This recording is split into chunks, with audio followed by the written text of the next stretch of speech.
welcome to everyone who is attending tonight. My name is Rachel Christopherson. I work for the Center for the Blue Economy, and you've joined the Center for the Blue Economy Speaker Series, which is also a class for the students at the Middlebury Institute of International Studies. 6 o'clock. And the students are part of the International Environmental Policy Studies. And we're so pleased to have our speaker tonight, Derek Ouyang. I will say a few words and introduce Dr. Jason Scores, who's director for the Center for the Blue Economy, and he'll introduce our speaker. But before we begin, this Center for the Blue Economy Speaker Series is also a part of the student-led Environmental Justice and Sustainability Speaker Series. And the students have really brought to fore in the last couple of years the idea of environmental justice. And in that, and from their prompting, we now also would like to read a land acknowledgement. So we start today with a land acknowledgement that we are meeting physically in this Monterey area. I'm in Seaside, Jason is in Aptos, many of the students are in Monterey. This entire Monterey Bay area was known as the Achasta, and we acknowledge the Esselen tribal nation, who were the first peoples of this area. We acknowledge the Rumsen, who came from the north pre-contact, and this entire group of people known as the Costanoans, the Esselen, the Carmelino, the Monterey Band, the Chalon, and the Rumsen are the first peoples of Monterey County. And we acknowledge them and their leadership in sustainability today. And thank you very much, students, for starting that tradition. So Dr. Jason Scores, the director of the Center for the Blue Economy, I turn it over to you. All right, thanks a lot, Rachel. And thanks everybody for being here. Very much looking forward to this talk here tonight.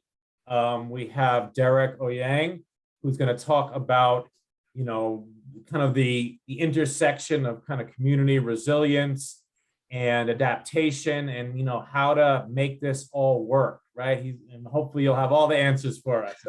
I jest, but this is obviously this interface of kind of at-risk communities and adaptation planning and equity. This is something a lot of our students are engaged with. So we're really looking forward to your insights, and thanks so much for being here. And please, the floor is yours. Thank you so much, Dr. Scores and Rachel. Thank you for everyone for having me. I'm always excited to talk about some of the work I've been up to, wearing a educator and researcher and practitioner hat in the Bay Area.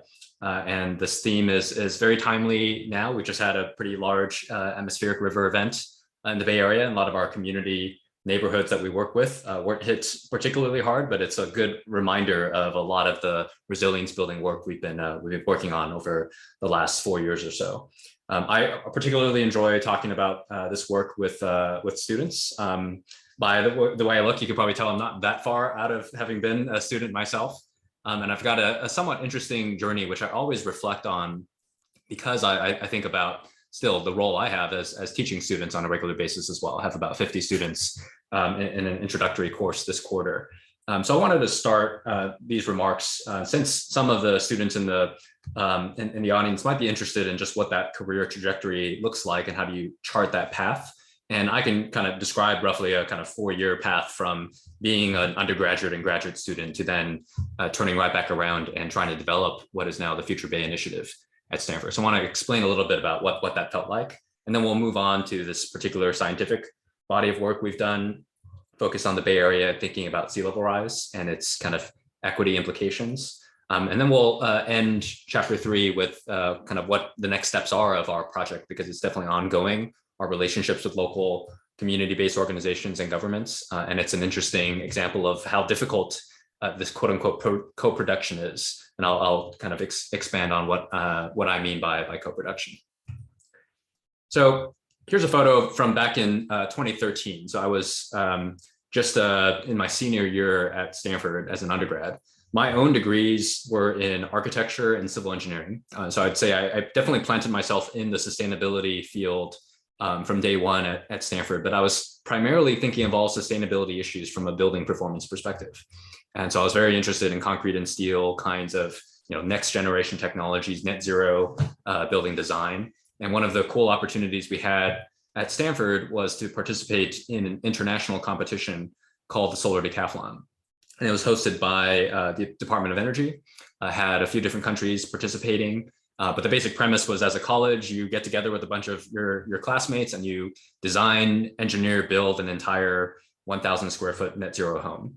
And the reason the DOE was putting on this competition was that they wanted to kind of like, via the student energy of the world, showcase really exciting new technologies and what the vanguard can look like in terms of high performance homes. So that was definitely right up my alley. That's what I had spent a lot of time learning, a lot of the technicalities of architecture and engineering at Stanford. And so I ended up being project manager of a team that put together this home. And this was kind of over the series of months on Stanford campus, built this whole thing, then had to take it apart and put it on 50-foot trucks, because then part of the competition was also bringing all these homes to a single place. Used to be on the National Mall and had a lot of visibility there, but we ended up putting it together down the 5 freeway down to Orange County, where the competition was hosted in 2013. So this photo is taken after like a 7-day amazing race, kind of like put it all back together on a particular airstrip, and then have 20 of these homes viewable to the public, but also going through a series of contests where judges were testing the performance of the hot water system and whether your house was actually net zero, and judging on a variety of subjective qualities like your market appeal and the affordability of your home. So cutting a lot of the details of this whole story short, you can tell that this was just an intense experience as an undergraduate student. I would definitely recommend finding hands-on opportunities wherever possible, although the pandemic has certainly made some of that a little bit harder to find. But this was definitely the crowning kind of experience of my undergraduate career. And the end result was basically a home that performed pretty well in this international competition, and a home that had a longer term story as well, because we then, right after the competition in SoCal, took this house right back apart, put it right back onto 50-foot trucks, and shipped it all the way back up to a biological preserve that Stanford has on its campus grounds called the Jasper Ridge Biological Preserve. And the park ranger up there just happened to need an upgrade to their residence on site. So we had this whole time been negotiating with the kind of official real estate side of Stanford to really get this officially permitted in San Mateo County and then plopped down. So by the end of 2013, it was a fully lived-in home as well. So at that point, I had just finished my undergraduate time at Stanford, and I'd already been accepted into what's called a co-term at Stanford. So you can kind of like add a +1 year and do a graduate degree as well. And I was kind of had set already in going towards structural engineering. But since this was the kind of big cap at the end of my undergraduate time, as you can imagine, I was totally burnt out having finished this project.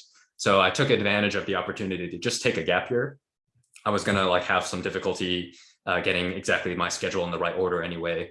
So I just said, let's skip a whole year, come back from my master's degree and take this opportunity to relax a bit, to kind of just reflect on what this experience has been, but also do some traveling. That's something I'd always wanted to do. I grew up in SoCal myself, kind of suburban life, then moved up to the Bay Area and really hadn't escaped either of those bubbles yet. But as a professed kind of architectural enthusiast, the kind of places I wanted to go travel were places in Europe to see some of what I'd only really seen in textbooks so far. But what was a deeper surprise to me was just walking around cities that were designed in a whole different time period and still operate in a whole different way than the kind of suburban environments that I'd grown up in. And it started to show me a whole different built environment. It made me think about sustainability a little bit differently than what I'd been learning as an architecture and engineering student at university. So that was one sort of thread that was starting to unravel, and just kind of how I was understanding this experience I had working on this high performance net zero home. But probably the even deeper one, going back in time just a little bit, right before I left on my Euro trip, I was actually kind of talking about this project at a TEDx conference that was hosted at Stanford. And so I was one of the speakers there. I was going to talk about this cool architecture project that was happening on campus. One of the other speakers who I just happened to be sitting next to during the pre-conference speakers dinner was a guy by the name of Michael Tubbs. Michael Tubbs back then was council member in a city called Stockton, California. And what he was there to talk about was his experience kind of being a Stanford student and then going back home to really focus on a political mission, really to support his own community. And we had never met before. We got to talking at this pre-speakers dinner. I told him a little bit about, solar houses and so forth. And he told me a lot about his community. And he gave me an invitation to just show up and take a look. And he'd give me a tour of South Stockton in particular when I had a chance. And so the chance I had was basically within a few days when I came back from my Euro trip, I took him up on that offer and just wanted to kind of see what South Stockton was like before I would start my own graduate degree. And here's a photo I took. So now this is fast forwarding after a 9-month Euro trip to September of 2014.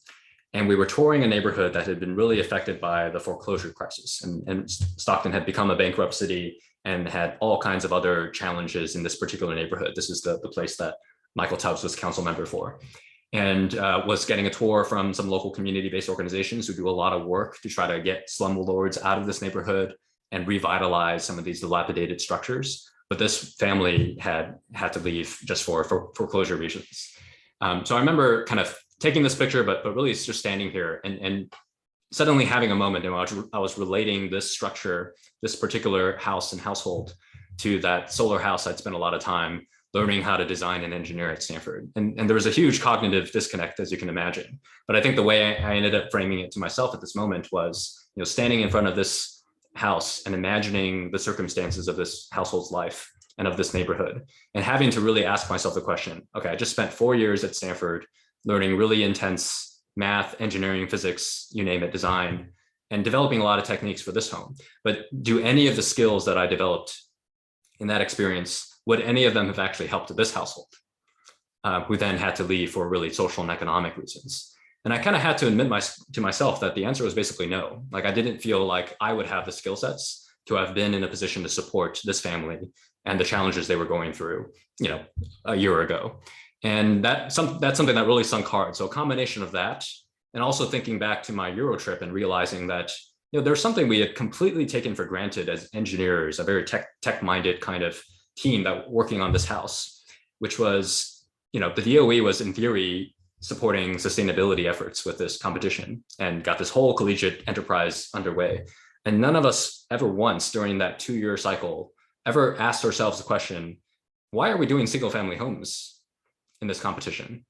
We took it for granted, right? We just saw like a list of, exciting competition, enter here, compete in these 10 little sub contests and try to win first place. And we were really good at that. We could take our minds and just give us a well-defined problem, give us nails, and we'll be hammers and tackle those issues. But it really didn't take into consideration the kind of definition of what the right problems may be to solve from a sustainability perspective. And it took me seeing really true urbanism, before cars were invented, basically, to realize maybe we should have actually pushed back against the concept of just putting our thoughts into single family homes and thinking about a more holistic view of urban sustainability, and add on to that all those social and economic factors as well that started to really just pivot me towards, I need to build a new set of skills and in some sense a new moral compass that maybe I didn't quite pick up in my time at Stanford, even though I picked up a lot of intellectual capital and social capital, and try to find ways to solve problems I was becoming like fundamentally more interested in. How do we revitalize entire neighborhoods as opposed to just plopping down one nice home that probably many people wouldn't be able to afford anyway? So that pivot was basically what sparked really my last educational year at Stanford, was really preparing me to develop this new Future Bay Initiative. What I actually ended up doing that same event at Stockton, that visit, was really scoping out a different type of coursework, a different kind of project-based learning. And it was with Michael, it was with other government and nonprofit partners in Stockton. And we said, let's try this as a model. Have students, instead of a hypothetical solar house competition, let's have them spend their time directly partnering with the city of Stockton and its community organizations, and keep that pretty open-ended. Forget this like 10 contest kind of contrived example. Let's just try to throw ourselves into the deep end of the pool and really engage with the deeply rooted challenges in this community. And we may not actually have any of the answers. We might not have any of the skill sets either coming just from an engineering perspective, but let's use that as a humbling experience to really build out new curricula and a new understanding of where science can play a role in working through tough planning challenges, where data can play a role, where just the right kinds of people and judgment can play a role. Let's try to build a pipeline instead of just sending Stanford engineers to the next startup and the next tech company to public service more consistently. And let's have these maybe be those formative experiences. So shortly after, just within a few months, we were staging opportunities where I had students do the whole drive from Stanford out to Stockton, and in those same rooms now engage with lots of residents and community partners and discover really technical challenges to work through, questions around how to sketch out a home retrofit program to work on energy efficiency, but kind of more qualitative challenges as well to think about the really visioning of this entire neighborhood. And that really became really an opening of the door and an opening of the box from a very technical view of sustainability to something that was quite more holistic. And that really led to the formation of a new program. So when I graduated from Stanford, basically that same month, I got rehired as a lecturer because I was prototyping this kind of model where we'd work with Stockton, then we moved to San Jose, and we're just discovering all kinds of new questions to ask instead of just trying to answer questions that were given to us. And that was starting to garner a lot of interest among some faculty in the civil engineering department. So that led to an impetus to really build out a new program. And that's since moved from the civil engineering department to the School of Earth, and may soon move to an entirely new School of Sustainability that's in the works at Stanford. But this model is actually a claim we make of something at a whole different scale, which is we just think at an academic institution, every smallest unit, this kind of like most atomic scale entity, should be something we call the rep, which is really a three-legged stool that has functions of research and education and practice. And our proposition is just that you can't really do any of these well without a really catalytic and synergistic combination. And to really commit to that is basically to put partners at the center of this, because through those long-term relationships with partners, we can have the most engaging learning experiences for students. We can find problem-relevant research to actually do that doesn't just live in journals, but immediately gets turned into actionable results. And then we can build that pipeline of students into certain kinds of careers that we'd like to see more of. So the Future Bay Initiative is basically a rep, and we're trying to encourage more of these kinds of models to exist. It takes a lot of work, it takes a lot of resources. The kind of thing that tends to be inadequately funded at a university is the non-research related tasks. So it takes a lot of our personal fundraising and just kind of politicking to build the case for having basically more practitioner style activities at a place like Stanford. But we think that there's something that's proven quite powerful about this model, and it's really that catalytic engine. And that looks like this project-based learning course that I continue to teach on a yearly basis. So that's a vehicle by which we're constantly building relationships. We're discovering problems we want to spend time on with our partners. We're building that student power to really engage in that work and move much more quickly than most things can move on campus. And we're still developing research out of that. So with that structure and that context for what the Future Bay Initiative is, and there's plenty more information at bay.stanford.edu about the work we've done. Then I'll move to kind of the model of really this updated theory of impact, which is and this is kind of something I'd present to students right at the start of introductory course, is our new ethical vision really for this initiative is we care about the entire Bay Area community, all 8 million or so people who matter. And it's really that because we want to improve their quality of lives, that we're really interested in how to improve urban services, all the kind of underlying infrastructure that supports our ability to find opportunity and find a better quality of life.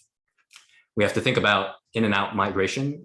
We don't solve this problem by just pushing poor people out and bringing rich people in. So we have to be very conscious of social sustainability. And then of course, ecological sustainability, all the resource inputs and outputs that may affect our ability to sustain a quality of life without affecting neighbors or future generations.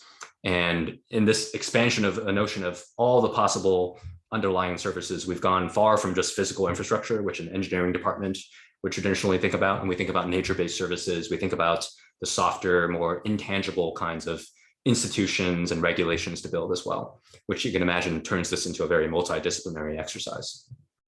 Now, we all go to sleep and we're the Bay Area community. But when we wake up, some of us have special hats. So some portion of the community wakes up and they go to work in government, in industry, and nonprofits.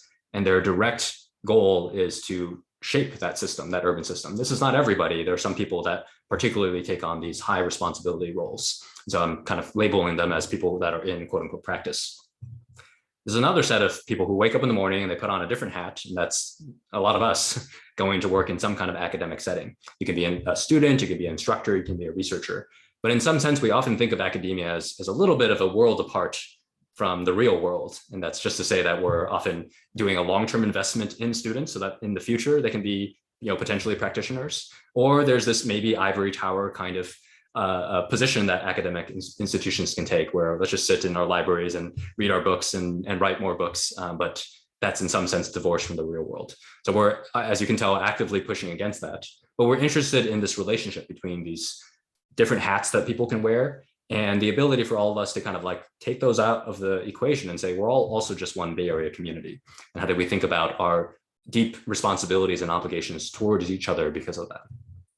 So then the final view of this model is that there's something we can call governance, which is not always clean and often much more messy than what I'm presenting. But in an ideal world, there's at least some kind of cycle between taking a look around and seeing how things are, that's evaluation, and asking, well, if that's not quite what we'd like, then what should, what could, what would happen if we did this and that? There's a lot of deliberation that can happen. And hopefully everyone is brought to the table and invited to be part of deliberation.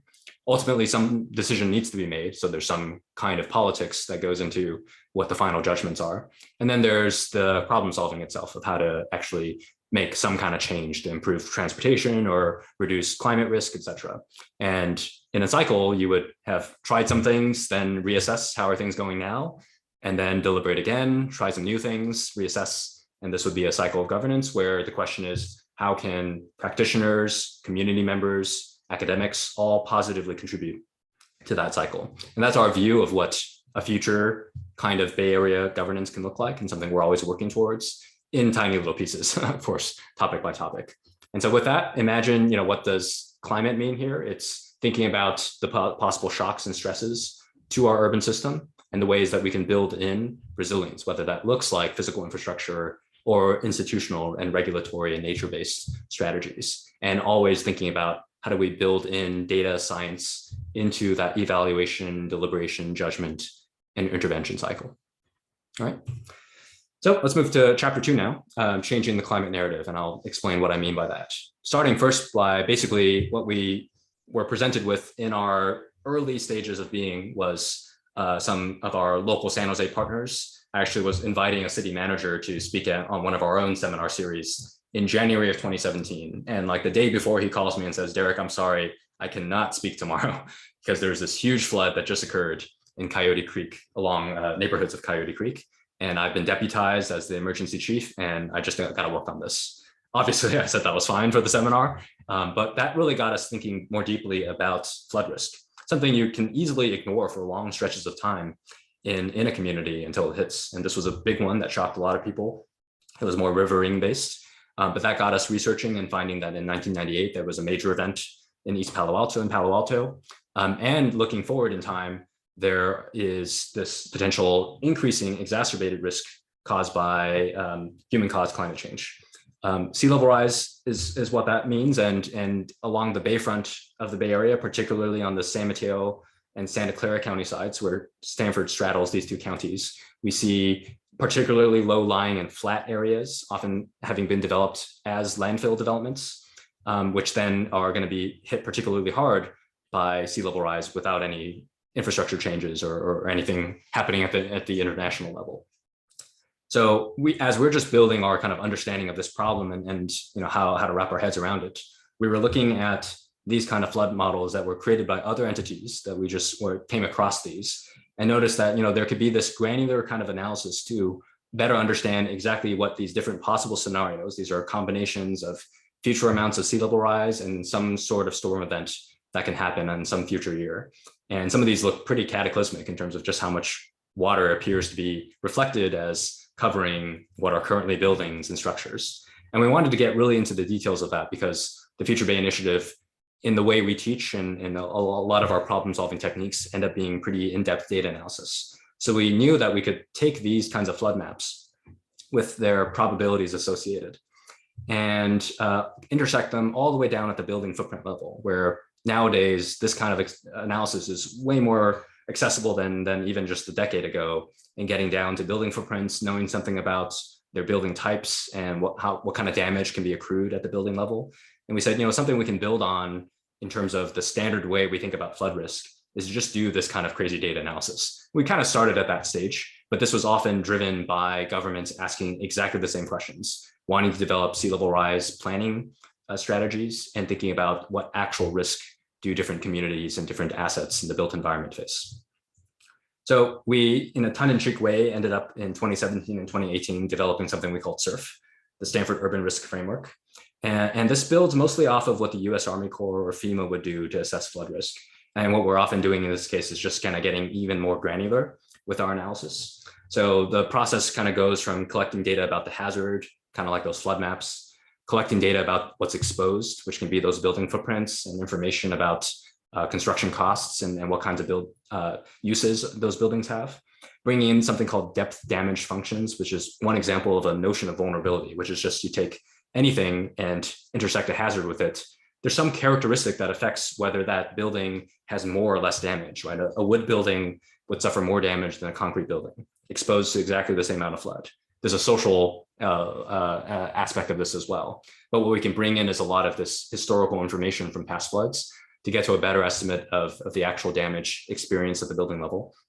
And then we can take all that latest sea level rise science, really the probabilities, the expectations that there would be this amount of sea level rise in 2030, 2040, 2050, and do a lot of math to bring that together to get to some notion of an aggregated risk, some number that we can express in dollar amounts, but that incorporates all that uncertainty we have at all of these different steps, but creates a more actionable number so that we're not just languishing around what this future risk can be. We make it actionable, which for government often means putting in dollar terms. So that data analysis looks like, zooming into just 100 or so buildings in single family buildings in East Palo Alto. These are some of the techniques I would teach in my coursework as well. We can take individual events, these flood maps that we can download from other scientific work and see, in this event, this is no sea level rise. This is a annual tide event essentially. And as we would expect, the buildings don't get hit by a flood. But then go to some future in which there's 75 centimeters of sea level rise. And then you just have a normal tide event that can actually look like this. So we can estimate the damage associated with this event and also assign some probability to this event in different years over the next few decades. And here's an even more concerning event. This is that same potential future in which there's 75 centimeters of sea level rise, but then there's a 100-year storm event, which is an event that has a 1 in 100 chance of occurring every year. And that looks pretty bad for this neighborhood. So we can assign to this scenario low probability, but high potential damage. We have a lot of different flood events, a lot of different probabilities, doing this for hundreds of thousands of buildings in San Mateo County. And we get to some number we end up calling average annualized loss. And you can set this for different climate trajectories we'd be on, RCP 4.5, 8.5. You might have heard of those terms before in other talks. But this number is still a dollar amount. But what this means is you can look kind of 40 years in the future, and we have no idea exactly what events will happen. But if you were 40 years in the future looking backwards, and you had all your receipts of all the different damages you did experience, and you just kind of average that out, then AAL becomes an average loss per year. And this is something like insurance premiums, where an insurance company would probably do a calculation just like this to figure out what your premium should be to have access to that insurance coverage. So we wanted to communicate sea level rise risk in these kinds of terms for government partners. And the results, which are part of this publication that was in the pre-reading, look something like this. We can look at different block groups in San Mateo County, parts of Redwood City and Foster City in particular are highlighted red here. We can look at different decades. We can look at the 8.5 trajectory, kind of business as usual versus the best case scenario. But no matter what, we're looking at numbers in the tens of millions per year, which is to say you can look at any of these individual neighborhoods and say the people who live here residentially don't know it yet, but 40 years from now, you go through that thought experiment and it would be as if you were paying this much collectively, tens of millions of dollars in direct damages that you'd have to repair for. So those numbers suddenly get everyone focused, right, on the nature of the problem. This could essentially be roughly the scale you should be putting in some kind of savings or some kind of investment to deal with this issue. So that was in large part the nature of the conversations we were having with government partners. Now, the problem is that and really the climate narrative we wanted to change was that we realized through this work that was just the tip of the iceberg. We were just taking building footprints and calculating really building related damages. And what we got much more concerned about ourselves and what we were trying to communicate to our partners is that the bigger problem is stuff we're probably not even quantifying yet, which can be these network effects where, okay, that building gets flooded, but what happened economically, socially, as a result of structures and roads getting flooded? And we realized that a lot of the standard ways that even the US Congress kinds of does cost benefit analysis to budget for infrastructure projects in places like the Bay Area is basically that first number, but it could be actually a much bigger number. And maybe we should be holding an even bigger megaphone to the sea level rise problem. So there's a few examples here, but I'll just illustrate a couple here. One is commute disruption. So that whole model I had just noted in terms of being able to analyze damage to buildings, we could do that for roads as well. And here's a data set that I like to show to students and just try to have them guess what this is a data set of. And the answer is these are employees of Stanford University and where they live. And that's often shocking to folks to realize that really for any big company in the Bay Area, you would have this kind of spread in where people live, which itself basically is a reflection of the transportation challenge we have in a place like the Bay Area, which means commutes are a big deal. It's, once we come back from the pandemic, it'll be just as big of a deal as it basically was in the past for many people who need to work physically. And that means that if a flood event hit, there would be potentially huge economic disruptions and disruptions to livelihoods just because the roads end up getting flooded and folks get delayed in their commutes. So we ended up doing a kind of side analysis of this to look at really at the residential level, what's your likely delay effect of future flooding events?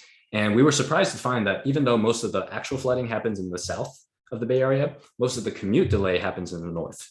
And that turned out to be an interesting systems property. One of those things that systems can often do to trick you, which is that it really comes down to exactly what the road network is.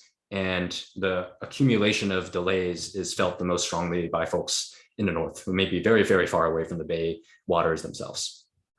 So that was a piece of work that we really wanted to put out there because it emphasized the regional nature of this problem.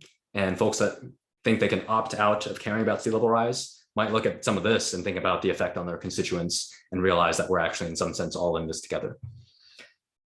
But what we ended up ultimately spending the most time on was starting to build a narrative around these social and socioeconomic consequences, possible exacerbation of poverty. And what that meant was looking at this traditional notion of urban risk and realizing we need to do one more step here. We need to add some question of not just what's the total dollar amount of damage, but what does that mean to different households of different means? Because $1 to a rich household is not the same thing as $1 to a poor household. And it's actually a whole for reframing. It's not about the damage that occurs. It's what else you have to pay for that you can no longer pay for because you have to pay for flood damages. So we realized we actually needed new data as well. So if the traditional notion of damage is this kind of like, how do you repair carpet and wood and structure, we wanted to shift the attention to households and their income and realize that we have different amounts of income across the Bay Area. And every household has some amount of necessary expenses after they get their paycheck: transportation, healthcare, food, housing, which leaves some amount of discretionary income, savings in the bank. And that already varies a lot for different households of different means. But now with that context, we can think about flood damages as specifically an unanticipated other costs you'd have to pay in the future, which will reduce the amount of discretionary income you have.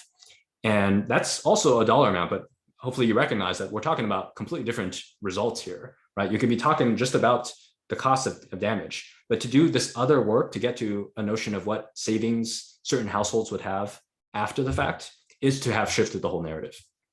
So the work we ended up doing, and really the focus was this concept of inequity. And the framing of this was, well, let's look at what the households look like in this area around Stanford. And it does definitely skew higher income. So the bars here are basically numbers of households in different income tiers. We've got a dotted line in the middle. So adding this new layer of information, this is discretionary income. This is where we've already tried to calculate household incomes and subtract out all those necessary expenses to get at kind of what you roughly have left after the fact.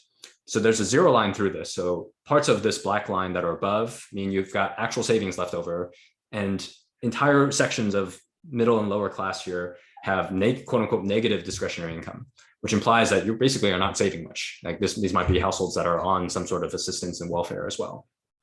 So this is before any climate event, right? This is just the way many different communities in Stanford, around Stanford look like. So then to this, we add a notion of flood risks and damages in the future. So I've added a dotted line here, a dashed line. And that's generally lowering discretionary income, because just about everybody in this area will experience some kind of flood damages that they'd have to pay for. And that cuts away at what you have left over in the piggy bank. So the way we ended up interpreting this is, okay, what's really interesting here are kind of two things. One is that we've got this set of middle-class households that previously had positive discretionary income. And once we factor in some future amount of costs that they may have to pay for that are climate related, then they may experience a kind of negative discretionary income, which in a more general sense means they might be more financially insecure than they were in the past. And that tipping point can really change entire social dynamics and really bring people who otherwise thought climate wasn't a problem to them right into that democratic and governing kind of equation. So we thought that it was important to highlight that sea level rise can actually be a big deal for the middle class of an area like the South Bay.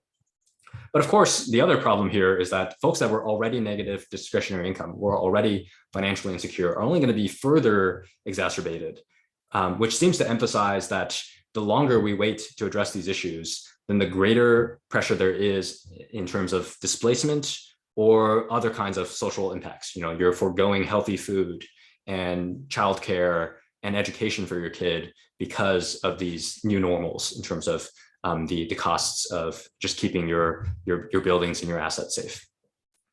So this really became the new view we've had on climate risk. And to really emphasize like what this has led us to, I've neglected a little bit to emphasize so far just how pivotal community conversations were in the shift. It wasn't just us kind of discovering this alone. It really came through us sharing our work, sometimes with government, sometimes with the US Army Corps, and sometimes with FEMA. But really the most interesting conversations tended to come from when we were bringing in neighborhood community organizations who were looking at those initial numbers and really posing the first questions, why aren't you factoring in income of the household and thinking about all these necessary payments that households are already struggling today. Why are we putting so much focus on the future? And we had to kind of take that in piece by piece and realize that, yeah, this is part of what we need to shift in our narrative. So the experience of this collaboration really shifted from more government oriented to community oriented.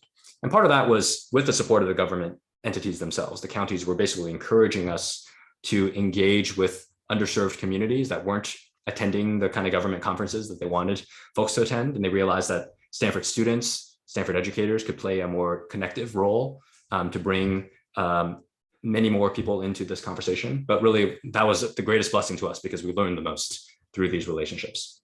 Engaging with local climate coalitions, just groups that would meet on a monthly basis around a room at a local YMCA and talk about what climate resilience means to them. We were able to really build on these kinds of networks and help get county funding in their hands and get ourselves in their service to answer questions that they had. For example, this is an East Palo Alto climate change community team. And some of the questions they immediately had was, actually, we want data. We really crave data.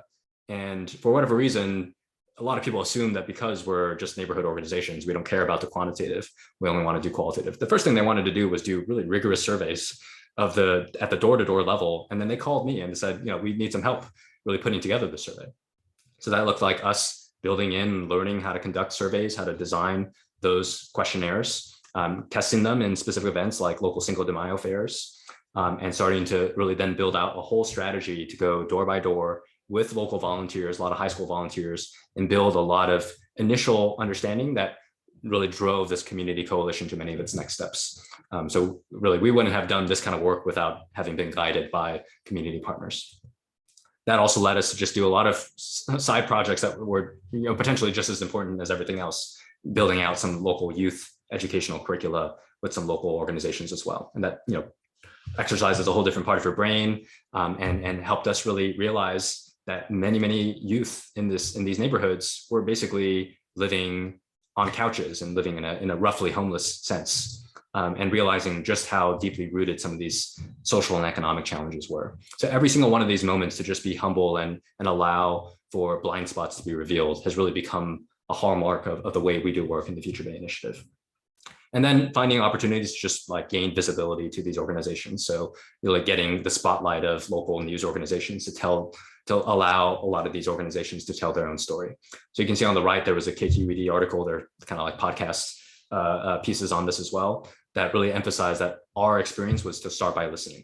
So what listening meant in this particular neighborhood in North Fair Oaks, where we basically helped build a similar coalition, was actually sea level rise is not the most important issue for them.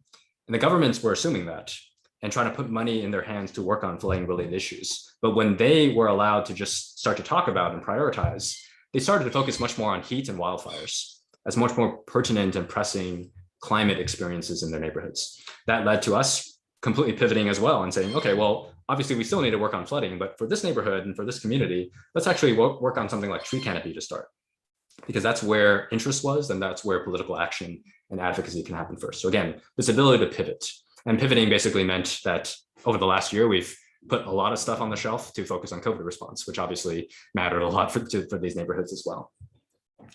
So the future of our sea level rise work, this work that has been deeply rooted in understanding it from an economic justice and social justice perspective, we basically identify two key local partners, nonprofit organizations that do social service kind of work in these neighborhoods. And we realized that academia is actually missing a lot of that information about what tipping points really feel like, those households that have negative discretionary income. We kind of like quantified that in this very rough model sense, but we realized that we actually need to better understand what that physical and mental health toll actually feels like, what kinds of decisions households are actually making in those scenarios. And we can look up journal articles, we just don't see information about that. But the right front line for building that information is not Stanford researchers going door to door with clipboards. It's these organizations that are already building roots and connections with local households and trying to offer these social services, and themselves would like to get more involved in climate resilience in the future. So with these two organizations going through the whole contracting process at Stanford as well, applying for a lot of research funding as well, we've scoped out a new project that we call Our Communities, Our Bay. And this is basically the evolution of our work. We've identified these 4 particular neighborhoods that we commit to the most in Stanford's neighboring areas, and where these nonprofit organizations spend a lot of time in as well. And we said, actually, let's have the ambition of over multiple years, 4 to 5 years, let's try to build longer term relationships with hundreds and hundreds of households, because we kind of, unfortunately, need to better understand just how bad climate events are by having to kind of observe and experience climate events that will inevitably happen over the next few years, and which in our current resource state, we're just not going to be able to prevent entirely. So where these events can happen and affect local communities, can we at least build this learning infrastructure so that we can learn the most directly from those households about what they really experienced, and then how different kinds of preparedness might have reduced the amount of suffering and loss that they experienced. So that often just means scale from a statistical perspective. We won't know in advance exactly who could be affected by a flood. And we need to be able to do questioning and monitoring before and after climate events to deal with recall bias and other kinds of psychological challenges with survey formats. So that means we need to just build this large infrastructure and get really nonprofit organizations deeply involved and deeply compensated for doing this kind of qualitative work. So we're going to shoot for hundreds of households recruited in 2022 and have them stay in this project and feel like partners in this project over 4 years. And there'll be surveys and data collection, but there'll be certain interventions we want to analyze as well.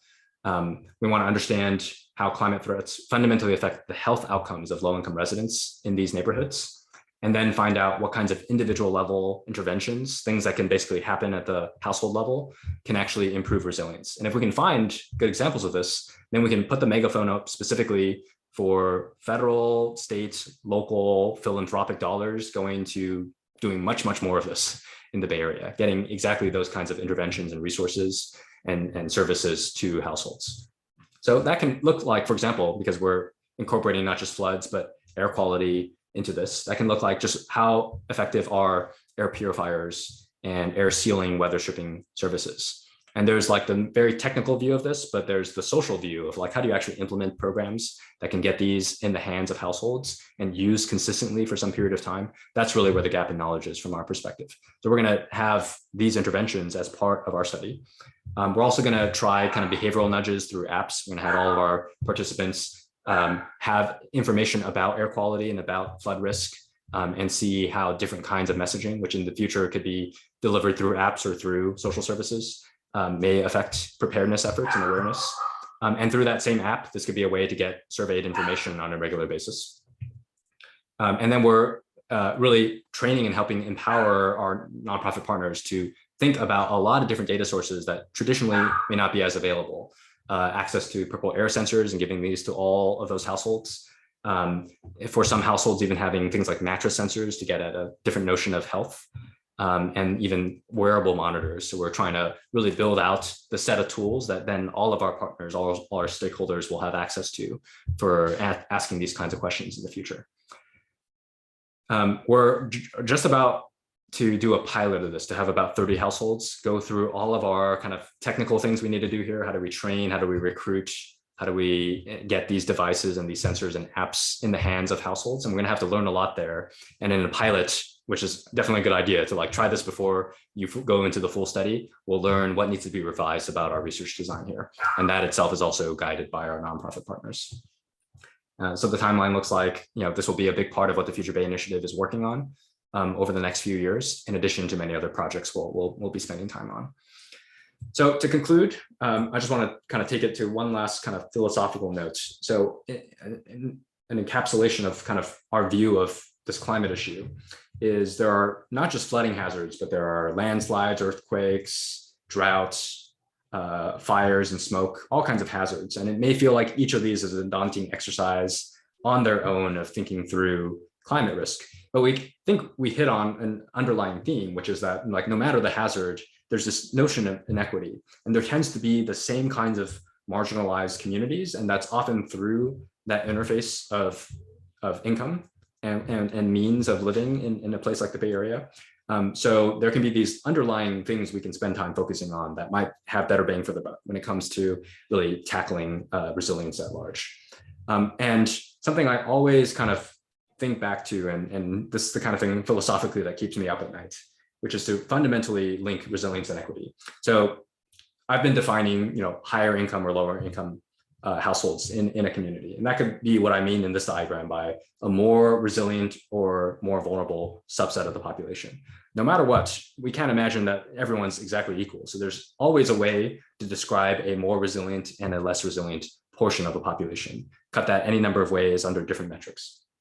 And as long as an event, a climate event, can lead to impacts, then basically the definition of resilience is that green population here is going to suffer more minor losses compared to whatever that vulnerable population was defined as. So again, this could be income-based, or this could be health condition differences, or this can be language access differences. And the problem is that in this very simple equation, like after a climate event has happened, really what's happened is that there's been a greater divide created between the subgroups you had previously defined.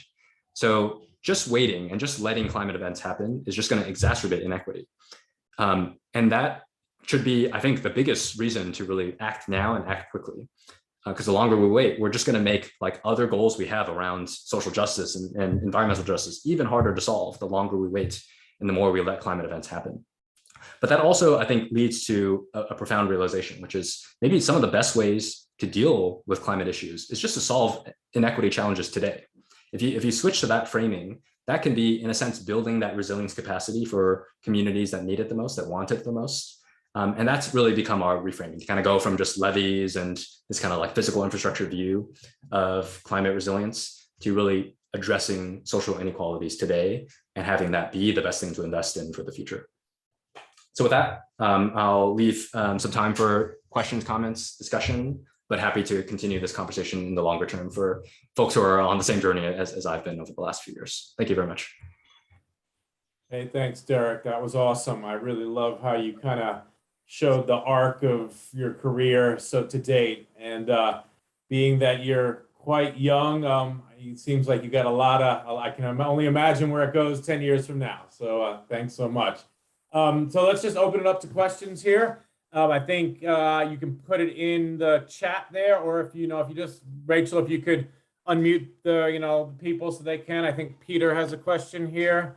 Peter, can you unmute? Has Rachel given you? Okay, yeah, I just checked that box. So okay, go for it, Peter. Just go for it. Yeah, looks like I can. Derek, thank you so much. I have a very simple and complicated question. How do you, given that at the end, you sort of get to this point where inequity is really the basic thing that needs to get solved, which I think that more and more groups are sort of recognizing that it's like, this is the fundamental thing that leads to all these other problems. How do you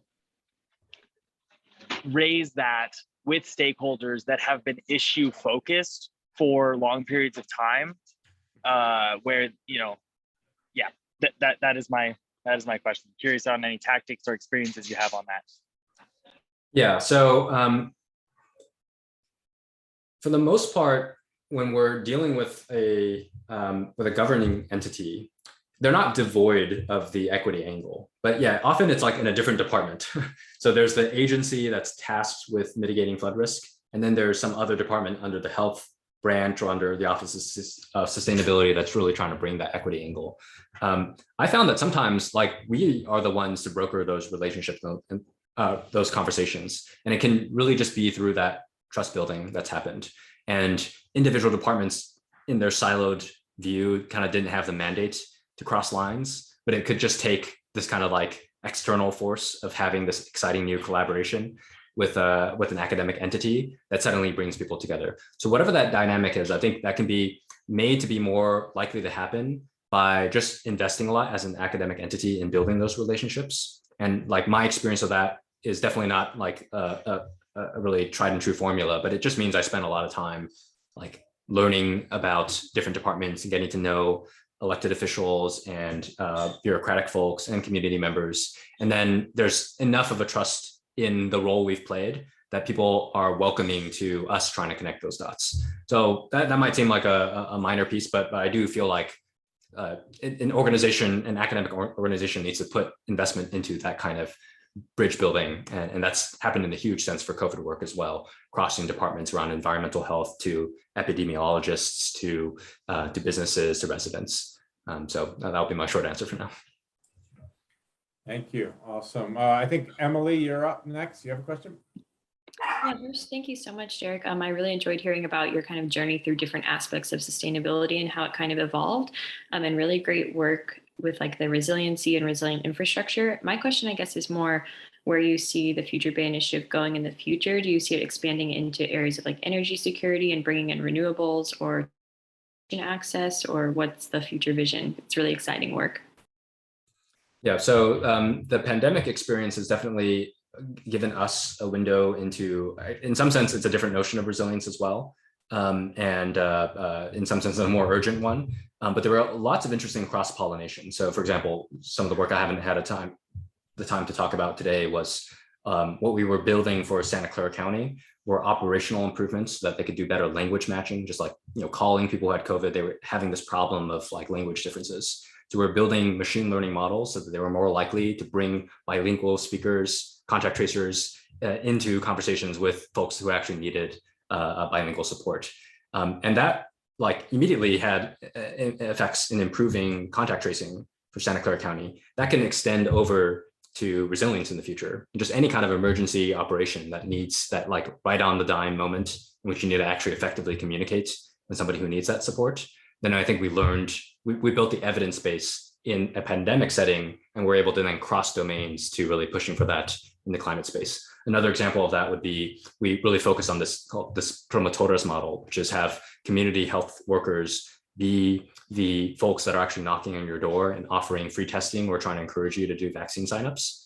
And we were able to demonstrate that that had profound impacts on who actually got testing. It was much more likely to hit to engage older and Latinx individuals.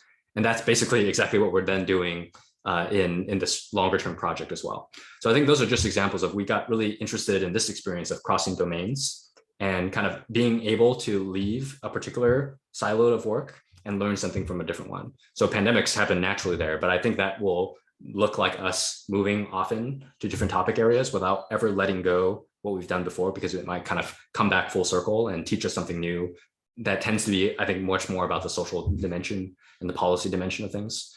So energy is definitely an area I want to revisit, as well as just core problems of housing and transportation in the Future Bay Initiative. But I suspect at the end of the day, we're going to always be finding these interesting common threads through these project areas. So thanks a lot. Luba, see, you're up next. Right. Thanks so much, Derek. Such exciting work. And I really hope that some of our students can join in, and we might talk about that offline. So I just wanted to just kind of unpack a little of what you said here. And so when the first sort of component of resilience to any shock, besides health, you're physically able to do it is income. We know that those resources. And I just wanted to say, we're big fans of Michael Tubbs over here as well. And, he brought a guaranteed income plan to Stockton. Yep. And, guaranteed income, and he's very involved in that now. So one baseline of resilience is just more resources. People can decide what to do with them. And then I love how you're working on the resilience of living with water, living with heat. That's what people are going to do, because the alternative is to flee, and then you're in dislocation and refugee kind of status. So trying to keep people in place to live with water. But my question to you is, if you look at NOAA's digital coast resources, San Mateo County comes up on, the 5 most vulnerable counties in the United States, along with a bunch in Florida.